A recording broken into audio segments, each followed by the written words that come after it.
Isa sa malalaking cracks sa buhay ng tao, ang pagiging sobrang mamomroblema. To become warriors.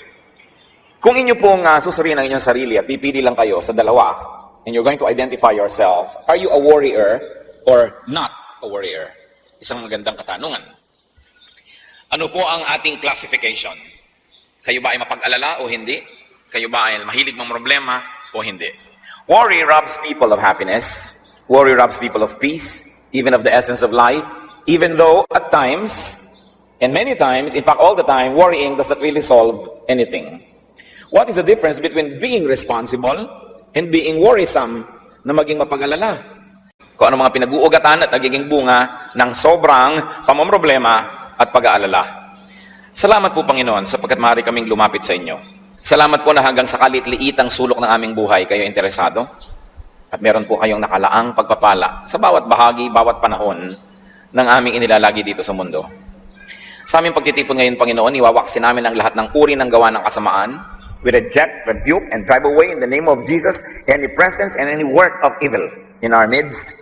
We place ourselves under your custody, under your protection, under your loving care, O God. May you do your will, and may only your will be done in our midst right now. Panginoon, lubusin niyo po ang inyong tagumpay. Be victorious in our lives. Be victorious in this activity, and be victorious in the outcome of this activity. Sit on your throne of power, preside over this event, and let your will be done in our midst. Use your servant only as an instrument of your goodness, but let your mouth be the source of all the words that we will partake of. Let your throne be the source of all the grace that will flow into our lives. Patawarin niyo po kami sa aming mga kasalanan, anuman yun, Panginoon. Linisin niyo po kami. Paging dapatin niyo kaming tumanggap ng pagpapala. Ayaw namin na makipagniig sa inyo at pagkatapos ay wala kaming maiuwing pagpapala. Samahan niyo po kami at kayo po, Panginoon, ang siyang manguna. Speak with authority, because you are King of Kings, Lord of Lords. And speak, Lord, so that as we hear your words, we get healed, we get strengthened, and we become more and more like your Son, Jesus. We ask you, Father, let your grace abound in our midst. In the name of Jesus, your Son, we pray. Why should we worry? And what should we not worry about?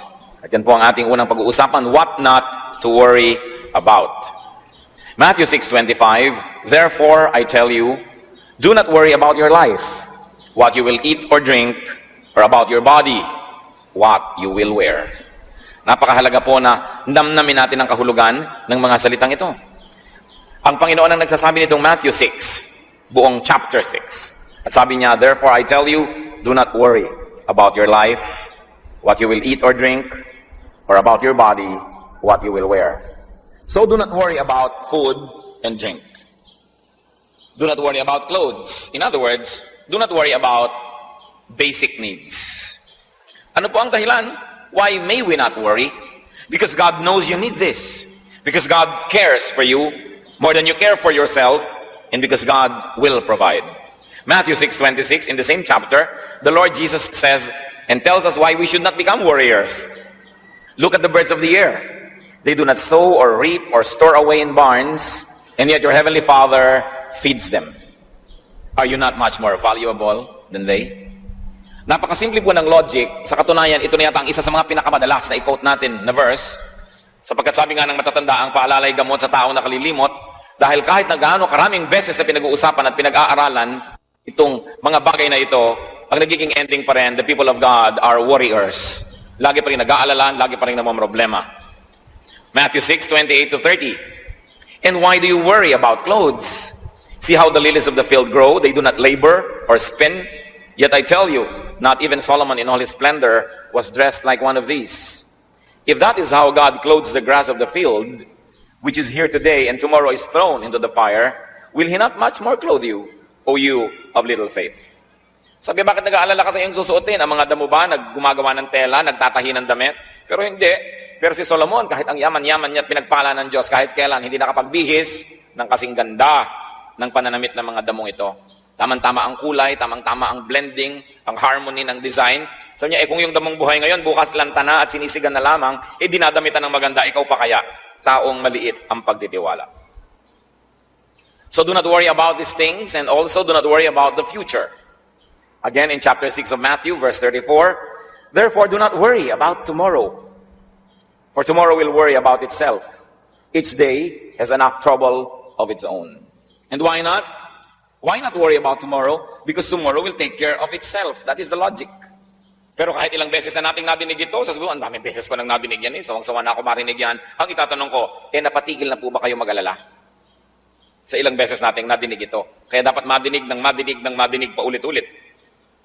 Sabi, huwag mong alalahanin yung bukas. Yung bukas, poproblemahin niya ang kanyang sarili. In other words, the Lord is saying, I am here today. Don't worry about tomorrow, because when tomorrow comes, I'll be there as well. Because I am the Lord of yesterday, today, and tomorrow. Marami po sa atin ay hindi tayo nag-enjoy sa buhay kasi yung ibinibigay na grasya ng Diyos para ngayon, pinaghahati natin. Kalahati para ngayon at kalahati para bukas na inaalala na natin ngayon pa lang. Samantalang yung bukas, pagdating niya, may kasama siyang sariling grasya para sa kanya. May sarili siyang pagpapala na kasabay niyang darating. Pero dahil yung pagpapala ngayon na dapat sanay ngayon at kasya para sa ngayon ay pinaghahati natin dahil nag-aalala na agad tayo bukas. At pagdating naman ng bukas yung darating na grasya, hahatiin mo na naman para sa makalawa, kahit kailan, hindi na tayo titigil mag-alala. I like to be very emphatic that the Lord does not teach us not to plan. Pinupuri nga ng Bible yung langgam na marunong magplano para sa darating na tag-ulan, nag-iimpok na daw ng pagkain. So you may plan. You may even want to save. You may want to be very detailed about how you want to spend your retirement. But the point is, after you have done the planning and after you have done what you could, stop worrying. Because even if you worried, there is nothing that you can do to control the outcome of what may happen still. Ang inaalis ng Diyos sa atin yung walang kwentang pag-aalala, hindi niya inaalis yung maging responsable. Hindi niya inaalis yung maghanda, magplano. Pero kung nagtanim ka ngayon, tapos hindi ka makatulog buong gabi dahil iniisip mo kung tutubo yung itinanim mo, it will not help the plant and neither will it help you. So just do what you can and trust that the Lord loves you, that the Lord likes to bless your work, and go on with life with peace and in peace. What else do you not worry about? Do not worry about what you cannot do, what you cannot accomplish. Yan na nga po yung binabanggit natin. Kaya nyo ba na palabasin ang ugat mula sa buto ng isang halaman matapos yung nga itanim ito? No. Pero kaya nyo itanim? Yes. So, yan ang alalahanin nyo, itanim. Kaya nyo diligan? Diligan. Kaya nyo bunutan ng mga damo? Bunutan ng damo. Pero hindi nyo kaya, huwag nyo papelan kasi mahihirapan lang tayo lahat. Kaya nating payuhan ang ating mga anak. Payuhan. Kaya natin silang bigyan ng magandang halimbawa, bigyan. Pero para mag-alala tayo ng mag-alala kung sinong mapapangasawa nila, kung anong gagawin nila sa buhay, magiging mabuti ba sila o masamang tao, useless. Just do your best. Ang sabi sa Bible, train up a child in the way he should go, and when he is old, he will not depart from it. So do your activity in the right time. When the child is young, teach. And then, sit back and relax at anihin ninyo ang bunga ng mabuting pagiging magulang at ng mabuting pagpapalaki ng anak. Generally speaking, pag pinalaki mo ng mabuti, generally speaking, magiging mabuti rin yung tao. Sobrang exceptional pagka hindi pa naging mabuti yan. Tapos sasabihin pa ng iba, bakit naman yung anak ni ganon, pinalaki pa sa Bible school, pinalaki pa sa church, takot-takot na Sunday school at camp at retreat, ang ginawa, ipinaglilihi pa lang ipinagpe-pray na, nilalay hands pa yung pagkabuntis, yung tiyan itong buntis na ito, bakit ganyan pa rin ang nangyari? Aba, anong ibig nyo sabihin? Walang napala tayo sa ating pananalangin? Walang naging bunga ang pagtuturo ng Sunday school? Walang naging bunga ang pagpapalaki sa church? Meron! Pero sasabihin nyo, bakit nagkaganon pa rin? Yun nga kung hindi yan pinalaki sa church, hindi yan tinuruan, hindi yan ipinanalangin, baka nadaig na yan si Satanas. Kaya yung may nagawa pa rin mali, huwag mo sasabihin na baliwala ang lahat ng pagpapalaki. Dahil sa pinalaki mo pa rin ang tama at ang magagawa mo, na-control pa, nagkaroon pa ng hangganan dahil maring lampas-lampas pa dyan ang pupuntahan niyan dapat. Wala pong mabuting gawa na nasasayang. Walang mabuting pagtuturo ang sasabihin mong nasayang. Sasabihin pa diba, sayang lang ang pagbabible study mo, ganyan lang pala ugali mo, tumigil ka ng pagbabible study. Sabi siguro, kung hindi ako nagbabible study, inilibing na kita ng buhay. Kaya pasalamat ka, nagbabible study ako, iniirapan lang kita. Siyempre kasi merong ini-expect ang tao pag malapit ka sa Diyos. Pero kahit kailan mga kapatid, huwag kayong matutuksong isipin na ang gawang kabutihan, ang pagsunod sa Diyos, ay walang bunga. Nakakita lang kayo ng pangit, yung pala dapat masigit pang pangit yon kung hindi lang na-control ng naitanim nyo ng mabuti. Good is always rewarded. So just do your best. Nagne-negosyo kayo, just do your best. Maging honest kayo sa inyong dealings. Serve your clients well. Give good service. Give good products.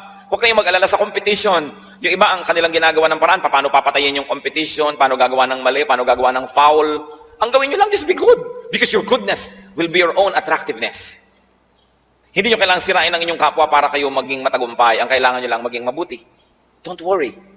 Luke 12:25-26, who of you, by worrying, can add a single hour to his life?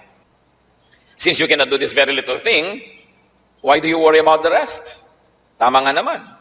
Sa pag-aalala nyo ba at pagiging mahilig mang problema, sabi ng Biblia, kaya nyong dagdagan 1 oras man lang ang inyong buhay? Hindi. Yung pala, yung kaprasong 1 oras, hindi mo maidadagdag sa buhay mo. Ba't yung iba inaalala mo palalo? Ang dami-daming pinoproblema. Pastor, meron pong nababalita na meron daw planetang babangga sa Earth. O ano ngayon ang gagawin ko? Lilipad ako sa hangin at hakarangin ko ang planeta?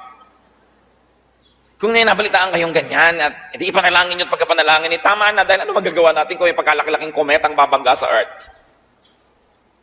Naku, malapit po tayo sa dagat. Paano po pag magka-tsunami? Kahit naman pumunta ka sa bundok at nabiyak yung bundok at kinain ka, patay ka pa rin. So why worry about these things? But of course, kung minsan magbabakasyon kayo sa tabi ng beach, pipili kayo ng titirhan yung katabi ng tubig o medyo mataas-taas, siguro doon naman kayo pwedeng maging ngayong ka-good planner. Sabihin natin, doon tayo sa mataas-taas para kung may baha-baha man lang hindi tayong unang-unang tamaan man lang. Magkaroon mo lang tayo ng oras na tumakas-takas.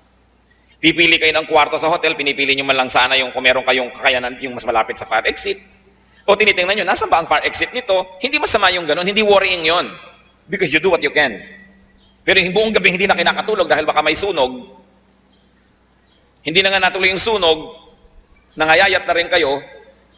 Tapos kung natuloy pa, nasunog kayong payat, doble ang pagkalugin nyo. Because warriors lose twice when what they worry about actually happens. Yung pinangangambahan nyo, pag nangyari, 2 beses kayong magdurusa. Nung ini-imagine nyo pa lang at nung nangyari na. Ngayon, kahit hindi yan mangyari, kung kayo warrior, at least minsan na kayo nagdusa. Nung iniisip nyo pa lang. Kaya mahirap yung isip ng isip. Manalangin. At pagkatapos manalangin, ipasa Diyos. Matapos magawa ang kayang gawin ng tao. Do not worry about non-essentials. Those that do not have lasting or eternal value, those that do not have impact on the spirit, pwede natin niyang masabing maliit na bagay. Mga kapatid, pagka hindi po mahalaga 5,000 years from now, hindi yun masyado mahalaga. Kaya hindi dapat masyadong alalahanin. Sabi ng Panginoon kay Martha, nung si Martha ay abalang-abala sa paggawa sa kusina because she wanted to serve her guests very well. Luke 10:41, the Lord said to Martha, Martha, Martha, the Lord answered, you are worried and upset about many things. But only one thing is needful. Sabi niya. Marami kang iniisip masyado, iha. Isa lang ang mahalaga. At yan ang kabanalan, madinig ang salita ng Diyos. Kaya huwag mo nang masyadong alalahanin. Kung hindi masyadong maging maayos ang preparasyon mo ng pagkain para sa mga bisita, kung nakakain na sila ng pagsalita ng Diyos, yun ang mahalaga. Siyempre, hindi naman ibig sabihin, hindi na natin aayusin ang pakikitungo natin sa ating mga bisita, pero may hangganan. Napakarami ko na pong nakita na yung bahay nila, binubuksan nila for Bible study or for fellowship. Ang lahat na bless, puwera ang may-ari ng bahay. Kasi every 10 minutes, tumatayo, pumupunta sa kusina. Every 5 minutes, magbubukas ng electric fan. Mag-check ng lamig ng kwarto. Ang daming inaasikaso. Hindi masama. Pero tulad ni Martha, sabi ni Lord, maraming bagay ang pinag-aalalahanan mo. Hayaan mo na yan. Isa lang ang tunay na mahalaga na makakain ng salita ng Diyos. Kung ito ang masasakripisyo dahil sa marami mong inaalala, huwag mo lang alalahanin ang mga bagay na yan. Kung minsan pupunta ka sa church pero inaalala mo ito, inaalala mo yun, ay hindi yata maganda yung damit ko, hindi yata ito ang gusto kong isuot. Yun ang sinasabing, many things are not needful. What is important is to grow in the Lord. What worry brings about? Ano ang bunga? Pinag-usapan po natin yung puno, yung ugat ng pag-aalala. Ano ang bunga nito? Ano ang naidudulot ng pag-aalala? Matthew 13:22, the one who received the seed that fell among the thorns is the man who hears the word, but the worries of this life and the deceitfulness of wealth choke it, making it unfruitful. Ilang daang libong beses na rin nating nadinig ang verse na ito. Ang pinag-uusapan dito, yung iba't ibang uri ng lupa na nahulugan, nataniman ng buto, ng seed. At dahil iba't iba ang napaghulugan ito at napagtaniman, iba't iba ang nangyari doon sa seed. May tumubo, namatay agad. May tumubo ng konti at maya-maya, tsaka pa lang siya namatay. Meron namang tumubo nga, hindi naman makalaki-laki. At meron namang namunga ng maganda. Sabi, depende sa pinagtaniman. At itong pinag-uusapan natin dito na buto, yung salita daw ng Diyos, napatanim sa puso ng isang tao. Maaring ang pagiging banal, ang pamumuhay ng makadiyos, napatanim sa puso niya at gusto niyang gawin. O ang paglilingkod sa Diyos, ang ministry, napatanim sa puso niya, gusto niyang gawin, ginagawa niya. Pero, nagtubuan yung mga kutakot-takot na mga dawag at mga damo at mga tinik, mga siit. Natalo yung halaman. Buhay nga, pero hindi naman namumunga. So ikaw, nagpasya ka na maging makadiyos, tapos naging maalalahanin ka naman, teka, kung magiging makadiyos lang ako, hindi ako gagawa ng ibang paraan, paano ako yayaman? Sabi, the deceitfulness of wealth, choke it. Paano ko yayaman? Paano ko ma-afford ang mahal na mga school para sa aking mga anak? Paano ko sila maibabakasyon sa Palawan, sa Bohol, sa Baguio? Paano ko ibibili ko ang asawa ng mga hikaw na umiilaw-ilaw na parang traffic light? Paano kami magkakakotse? So ngayon, yung naging determination mo na, naging makadiyos, itatapon mo na naman dahil I have to make compromises. Kailangan akong gumawa ng paraan eh. At yun namang mga nagpasya na maglilingkod sa Diyos, biglang nag-isip na naman, kung lagi na lang ako maglilingkod sa Diyos, nababawasan ng oras ko para sa sideline. Nababawasan ng oras ko para sa ibang mga pwede kong magawang ikayayaman ko. So saka na lang yung paglilingkod, balik na naman ako sa paggawa ng pakayamanan. Itong sinasabi ng Panginoon, the deceitfulness of wealth, choke it, making it unfruitful. And why was wealth able to deceive? Because the person was worrying. The moment you open your window to worry, parang hangin yan, papasok na. Maraming kasama. Parang meron kang isang inimbita, ang dami niyang kasama. Pag meron kang isang pinayagan na makapasok sa buhay mo, ang dami niyang kasama. Di ba alam niyo yan? Inibig niyo lamang itong isang lalaking ito, nung naging asawa niyo na ang daming kasama, ang nanay niya, ang tatay niya, ang mga kapatid niya, ang lahat-lahat. Inibig niyo lang itong babaeng ito, yung pala kayo magpapaaral ng mga kapatid niya pagkatapos. Kasi nung pumasok siya sa buhay niyo, ang dami niyang kasama. Kaya iniingatan natin kung sino pinapapasok sa buhay natin. Pag pinapasok po natin sa ating isip at puso ang pag-aalala, marami rin siyang kasama. Mga pandaraya ng sanlibutan, pananakot ni Satanas, yan ngayon ang bablackmail sa lahat para kalimutan ang ating pagiging makadiyos, talikuran ang ating mga pangako sa Diyos dahil tayo nagiging sobrang maalalahanin. So what are the fruits of worry? Just like what we have read, worry chokes. Sumasakal. Worry binds, worry kills. Worry also defocuses from God. And it focuses on the negative. In fact, it focuses on Satan. Mga kapatid, makinig kayo mabuti. Pag tayo nag-uumpisa na mag-alala, hindi na tayo nakatingin sa Diyos nun. Nakatingin na tayo doon sa problema. Pag tinitigan nyo ang problema, lalaki yan ng lalaki at tayo'y liliit ng liliit. Huwag niyong tititigan ang problema, ang titigan nyo ang Diyos na mas malaking hindi hamak kaysa sa problema. Pag tinitigan natin yung nakakatakot, lalong lumalakas ang loob nun, lalong nananakot. Pero dapat ang tititigan natin yung Diyos, who is Lord of Lords, who is King of Kings. And you must never forget that in the name of Jesus, every knee will bow in heaven, on earth, and under the earth. Ito ang gusto kong hamon sa ating lahat. Sukatin natin ang bawat sarili natin. Tandaan nyo, oras na nag-aalala na kayo, di na kayo nakatingin sa Diyos. Kaya alalahanin ng Diyos. Alalahanin ang kanyang mga pangako, ang kanyang mga salita, ang kanyang mga ginawa, ang ginawa ng Panginoon sa lupa, ang mga iniwan niya at binitawang mga pangako, ang kanyang salita. Mabubuo muli ang ating determinasyon na sa kanya umasa. But remember, hindi lang yung religion na parang nakakalasing, na wala ka nang ginagawa kundi magdasal, wala ka nang ginagawa kundi umasa ng himala. Hindi yon. Ginagawa natin ang kaya nating gawin at ipinasa sa Diyos ang magiging bunga. Pero hindi pwedeng sa umpisa lang ipinapasa Diyos mo na. Yan nangyayari na ang relihiyon ay nagiging isang masamang bisyo.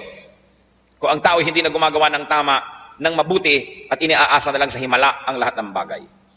Kailangan magkasama yan. Faith and works must always blend together. Luke 12:29-30, do not set your heart on what you will eat or drink. Do not worry about it. For the pagan world runs after all such things, and your Father knows that you need them. Sabi niya, alam niyo kung sino lang ang dapat nag-aalala kung may kakainin pa sila, kung mabubuhay pa sila, dapat yun lang mga taong walang Diyos. Sapagkat yung mga taong walang Diyos, walang aasahan, walang pinanghahawakan, sa kanila lang bagay ang pag-aalala. Pero sa mayroong Diyos, hindi bagay yan. Sa Diyos na nagsasabing, 6 days you shall labor and do all your work. And on the 7th you will rest. In the same manner, the Lord is saying, do what you can, work hard. But after working hard, you rest. Because what you plant, you will harvest.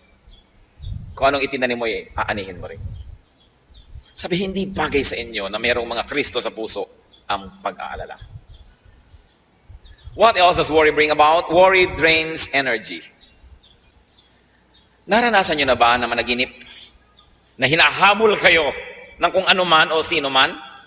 At nung nagising kayo, kahit sa totoo lang, nakahiga lang naman kayo, kayo'y pagod na pagod. Naranasan nyo na bang nanaginip kayong kayo ay nalulunod?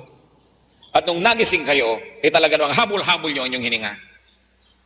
Naranasan nyo na bang managinip na merong nakatatakot na bagay at nung nagising kayo, talagang takot na takot kayo?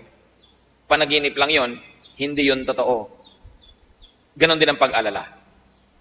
Kahit hindi totoo ang ini-imagine ninyo, para na rin totoo ang effect sa inyong katawan. Parang selos. Naranasan nyo na ba magselos? Naaalala nyo si Mr. o si Mrs. o maaalala mo si boyfriend o si girlfriend na may ibang kasama? At dahil makulay ang iyong imahinasyon, pati ang kanilang iniinom na buko, alam na alam mo ang korte.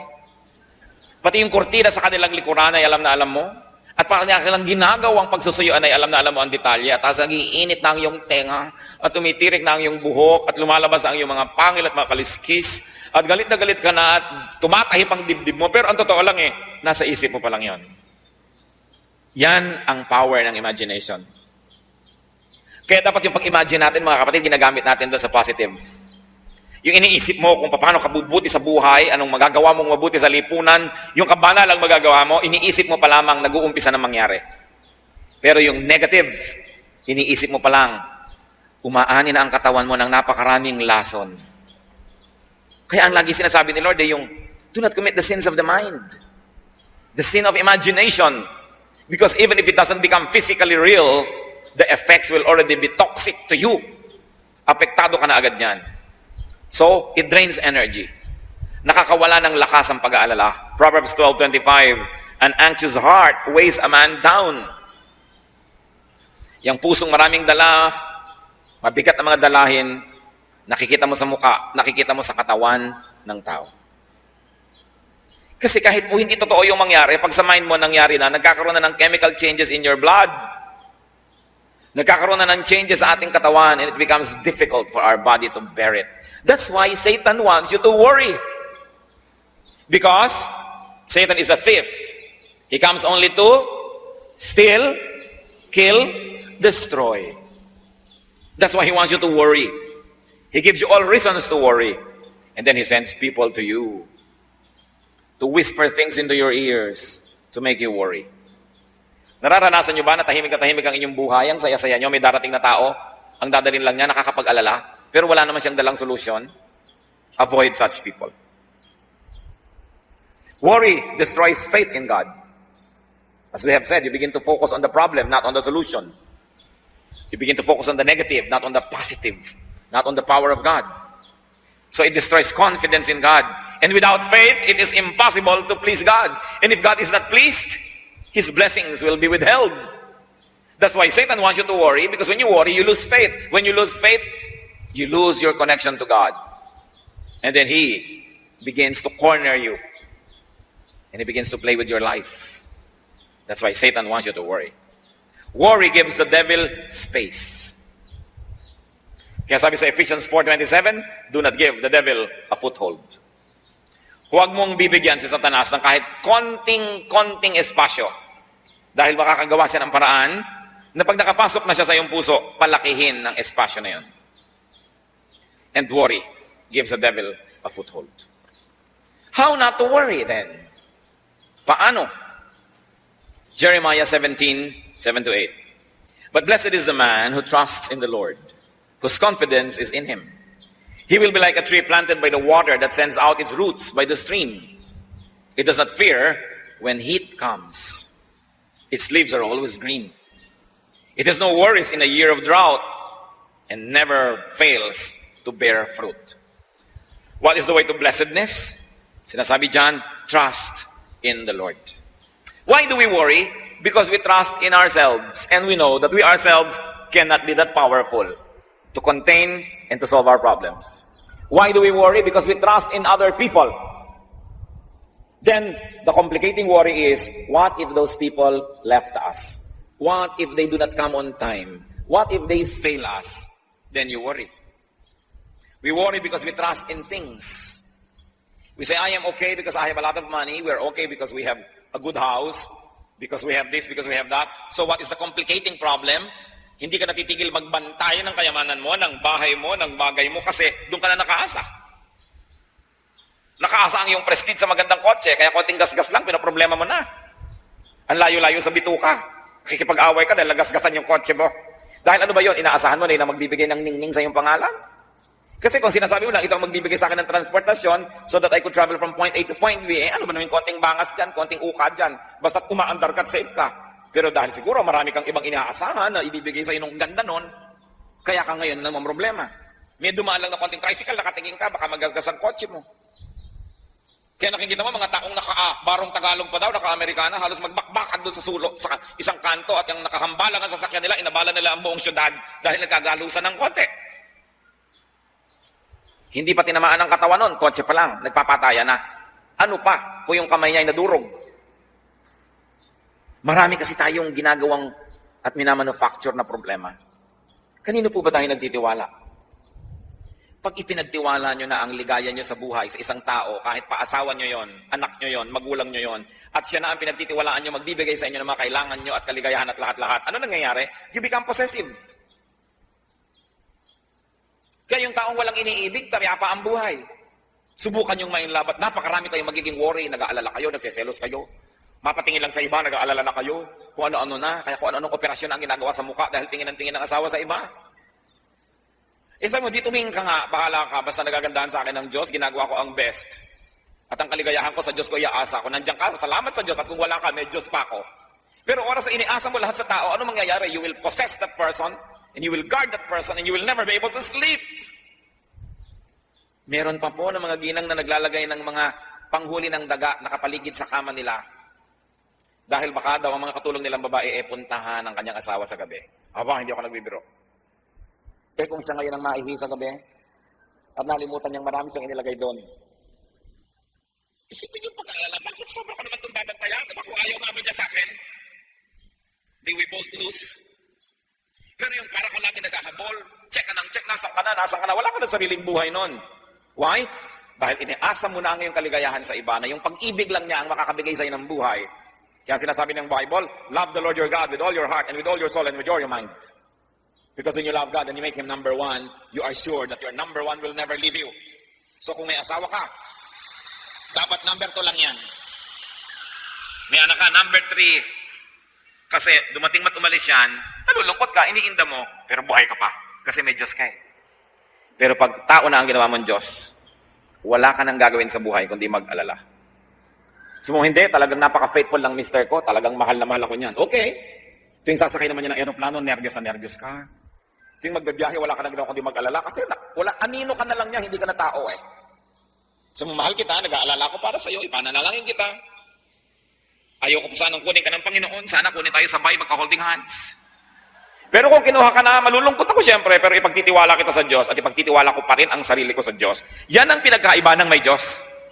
Kaya sabi ni Lord, bakit kayo nag-aalala na parang wala kayong Diyos? These things belong to pagans. But for people who have God in their hearts, you are stable.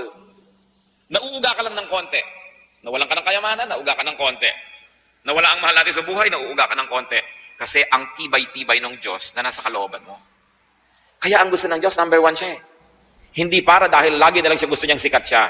Kasi alam niya, kawawa tayo pag ginawa natin na tao lang o bagay lang ang number 1 ng buhay natin. Dahil yun talaga mapanganib ang iyong kalagayan. Kasi ang number 1 mo ay maaari kang iwan at di ka man iwan, maaari siyang mawala. Gusto man niya o hindi. Kawawa ka. Fall in love with Jesus.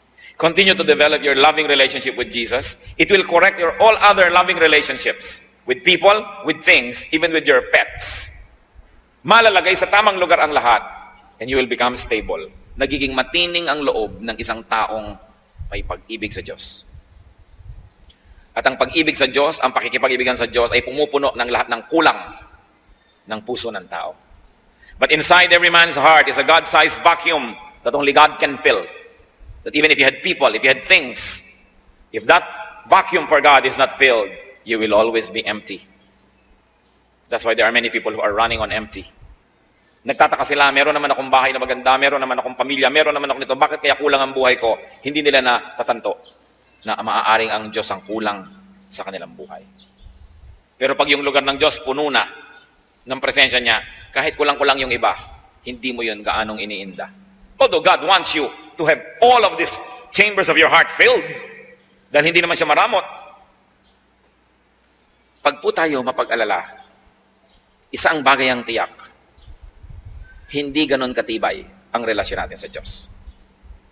Kaya patibayin, i-develop yan. How else are we not to worry? Do your best. Leave the rest to God. Proverbs 16:9, in his heart, a man plans his course, but the Lord determines his steps. Man plans, but God has the final say. And in the end, God will prevail. Kaya kailangan, ginagawa natin ang magagawa, pero ipinapasa Diyos. At mga kapatid, listen to this.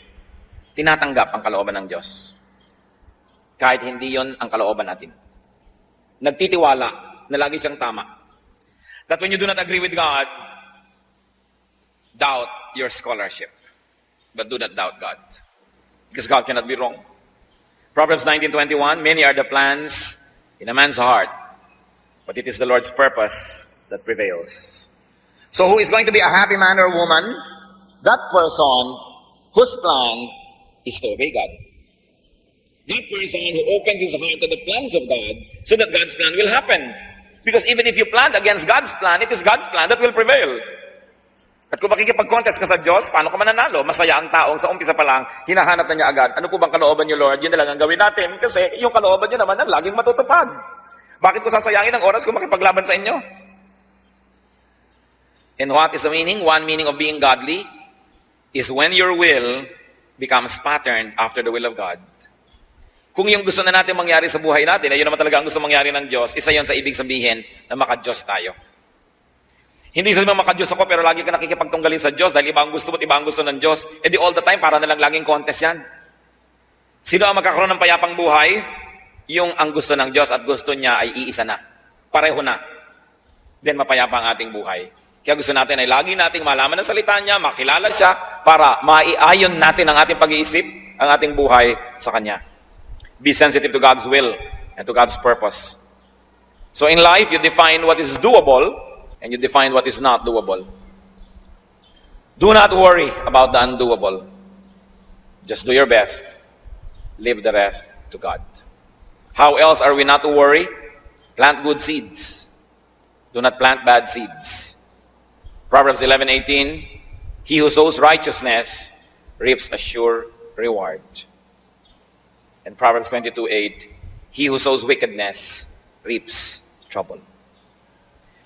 Gusto ninyo na mabawasan ng mga alalahanin sa darating na bukas? Gumawa lamang ng mabuti ngayon. Sapagkat bawat na ginagawang mabuti, makakaasa kang may aanihin ka bukas na mabuti. At bawat ginagawang masama, makakaasa ka rin na may aanihin kang di maganda. So huwag tayong mag-alala ng mga pangit na aanihin kung alam naman nating nagtanim tayo ng nagtanim ng mabuti. This is Agriculture 101. Pag nagtanim ka, may aanihin ka. At kaya po yung iba, sigurista, maraming itinatanim eh. Gusto mo magkaroon ka ng 4 na puno ng lansones sa iyong bakuran, magtanim ka ng 7. Sakali man na yung 3 hindi tumubo, may 4 pa talagang tutubo. Kaya hindi masamang magtanim ng maraming magandang bagay. Meron kang kayang tulungan na tao, damihan mo. Hindi naman lahat ng taong tinulungan mo magiging grateful eh. Pero kung marami kang tinulungan, may chances ka na mas marami naman dyan ang tatanawan lang. Marami kang ginawang mabuti. Pero tandaan ninyo, ang ginagawa ng masama, lahat yan gaganti. Liban na lang na born again. Kaya ipanalangin nyo ma-born again lahat ang ginawa nyo na masama. Dahil kung hindi, walang inaantayan kundi pagkakataon na gantihan ka. Mga bata, mang inapin mo ng maliliit, hindi lang yung kumikibo dahil maliit pa. Pero tatandaan niyo mga kapatid, sa bawat tiktak ng orasan, sa bawat pagsikat at paglubog ng araw, kayo ipapahina at sila ipapalakas. At sabi nila, balang araw, babangon ako at tuturugin kita. Kaya gumagawa ka ng masama sa bata, actually, it's very wicked because you do something bad to a helpless person. And two, it is very unwise because you are planting negative things that you will harvest. Pero yung gagawa ka ng mabuti sa isang bata, hindi niya nalilimutan yun. At darating ang panahon. Hahanapin kanya mula sa apat na sulok ng daigdig para dalang kanya ng isang guhit na kastanyas. Blessing. Ang Bible lang may sabi, ang mabuting ginagawa, aani. Be good. Be good. Proverbs 28 verse 1, the wicked man flees, though no one pursues. Ang isang taong masama, tumatakbo kahit walang humahabol. Evil men run, though no one chases them. Kaya yung mga marurumi ang isip, ganun yun. Maraming karumihan ang isip nila. Kaya hindi sila payapa. At pagkatapos ina-assign nila sa iba yung iniisip nila. So what do we do? How not to worry, brothers and sisters? Avoid warriors. Huwag kayong sasali sa Warriors Club. Tapos founding chairman pa kayo. Don't join warriors. Avoid negative people. Avoid complainers. Deal with them only to minister to them, but do not be friendly with them. Huwag kayong mga kapalagayang loob nyo, yung mga lagi na lang natatakot at nag-aalala, kasi nakakahawa yan. Go to them to minister to them. Go to them to bring them the light of the gospel, but do not fellowship with them. Hihilahin nila kayo pababa. Proverbs 13:20, he who walks with the wise grows wise, but a companion of fools suffer harm. And worrying is foolishness. Fools worry a lot. Wise people do what they can and then trust God. So sabi niya ganun, huwag kang magwarkada sa mga ganyan. Remember God's goodness. Remember to be thankful to God. Remember God's track record and you will have nothing to worry about. Alam natin yung nasukol ang mga Israelites, ng mga Egyptians sa tabi ng pampang ng dagat, sasalakayin na sila, nag-worry sila. Pero ito yung binabasa natin yan, hindi tayo nag-worry kasi alam natin yung ending nahati yung dagat, nakatawid sila. Ang nag-worry lang yung nabuhay ng panahon na yon na hindi pa nila alam na hahatiin. Pero tayo alam na natin hinati ang dagat. Alam na natin na marami nang nilutas na problema ang Diyos para sa mga tao. Alam na natin na inilubog man niya ang buong daigdig, pinalutang naman niya yung sasakyan ni Noah at ang pamilya ni Noah ay nakaligtas sapagkat nalulugod siya sa pamilya na yon. Alam na natin na nagdiliman sa Ehipto, yung lugar ng Goshen na tirahan ng mga Israelites ay maliwanag. At alam na natin na pinatay man ang lahat ng panganay na anak ng mga pamilya sa Ehipto na iligtas ang mga panganay na anak ng mga Israelita. Alam na natin na ang Diyos marunong mag-exempt, marunong lumundag ang kanyang mga parusa kung nais kang paiwasan ng Diyos. So sino lang ang dapat nating bigyan ng kasiyahan? Ang Diyos. Sapagkat kung siya'y nasisiyahan, mahirap pa sa Kanya na tayo pagpalain. Sino ang makakapigil sa Diyos kung gusto Kanyang pagpalain? At sino naman makakapilit sa Kanya kung ayaw Niya? So sa halip na mag-alala, ang gawin natin ang kalugod-lugod sa Diyos. At siya ang pangalan sa atin.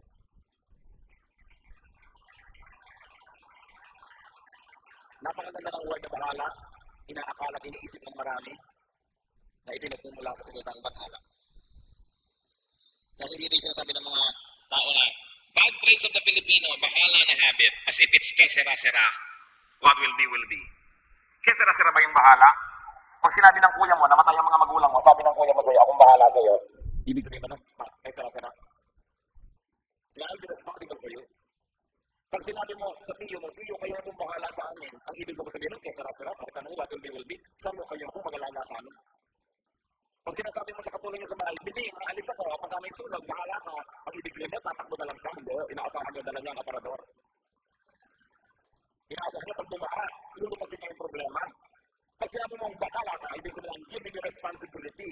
I'm giving you supreme commandership and leadership. Yun ang kagandahan nun. Kaya, kung bahala ang Diyos sa akin, siya ang bakal na pag naibigin,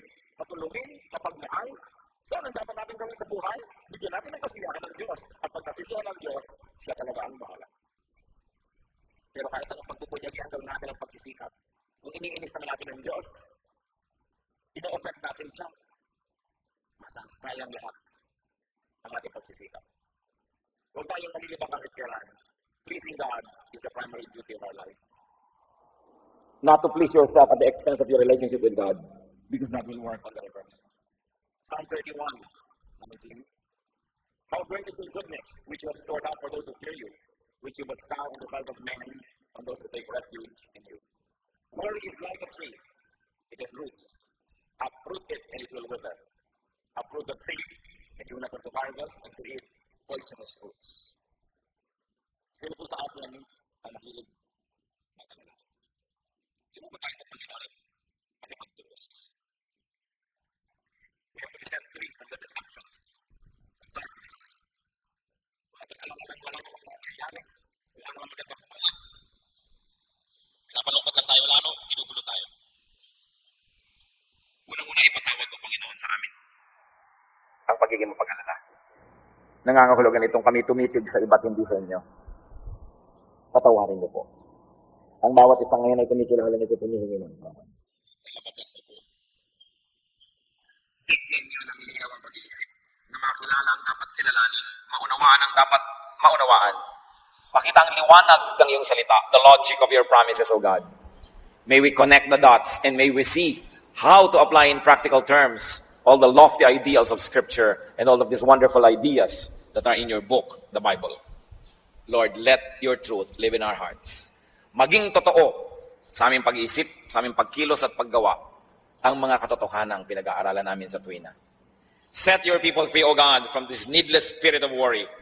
And if there's anybody here who's being a worrier, comes from the evil one, in the name of Jesus, we reject your work, Satan. In the name of Jesus, we set the people of God free from your needless torture.